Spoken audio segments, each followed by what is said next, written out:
Frozen solder സീരീസിലെ 6ാം എപ്പിസോഡിലേക്ക് എല്ലാവർക്കും സ്വാഗതം. തോലിന്റെ കടുപ്പം മാറ്റാൻ ഏത് തൈലമാണ് പുരട്ടേണ്ടതെന്ന് നിങ്ങൾക്കറിയാമോ? ഹായ്, ഞാൻ ഡോക്ടർ ഷംഷീർ.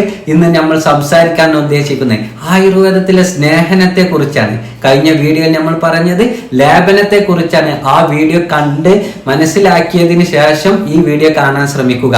ലേപനം ചെയ്ത് 3 ദിവസം കഴിഞ്ഞതിന് ശേഷമോ അല്ലെങ്കിൽ തോളിന്റെ നീർക്കെട്ട് പൂർണ്ണമായി മാറിയതിന് ശേഷമോ സ്നേഹനം ചെയ്യേണ്ടത് കൊട്ടൻ ചുക്കാതി തൈലമോ അല്ലെങ്കിൽ സഹചരാരി തൈലമോ ഉപയോഗിച്ച് വേണം മൃദുവായി മസാജ് ചെയ്യാൻ. സന്ധികളിൽ കടുത്ത വേദന ഉണ്ടെങ്കിൽ കൊട്ടൻ ചുക്കാതി തൈലമോ, കടുപ്പമാണ് കൂടുതൽ അല്ലെങ്കിൽ കടുപ്പമോ അല്ലെങ്കിൽ സ്റ്റിഫ്നെസ്സോ ആണ് കൂടുതൽ എങ്കിൽ സഹചരാതി തൈലമോ ആണ് ഉപയോഗിക്കേണ്ടത്. തൈലങ്ങളുടെ ലിപ്പോഫിലിക് സ്വഭാവമുള്ളത് കൊണ്ട് മസാജിലൂടെ ചർമ്മത്തിലെ സുഷിരങ്ങളിലൂടെ ആഴത്തിലിറങ്ങി സന്ധികളുടെ വാതദോഷത്തെ കുറക്കുന്നു. ഇത് പേശികളുടെ ട്രിഗർ പോയിന്റുകളെ റിലീസ് ചെയ്ത് മുറുക്കം മാറ്റി രക്തയോട്ടം ഇരട്ടിക്കുന്നു. സന്ധികൾക്ക് പൂർണ്ണമായ വഴക്കം കിട്ടുന്നതിനും സ്നേഹനം അത്യാവശ്യമാണ്. സ്നേഹനം കഴിഞ്ഞാൽ ഉടനെ സ്വേദനമാണ് ചെയ്യേണ്ടത്. അത് എങ്ങനെ ചെയ്യേണ്ടതെന്ന് അടുത്ത വീഡിയോയിൽ ഞാൻ പറയുന്നതാണ്. ആ വീഡിയോ മിസ്സാവാതെക്കാൻ ഈ ചാനൽ ഇപ്പോൾ തന്നെ സബ്സ്ക്രൈബ് ചെയ്യൂ.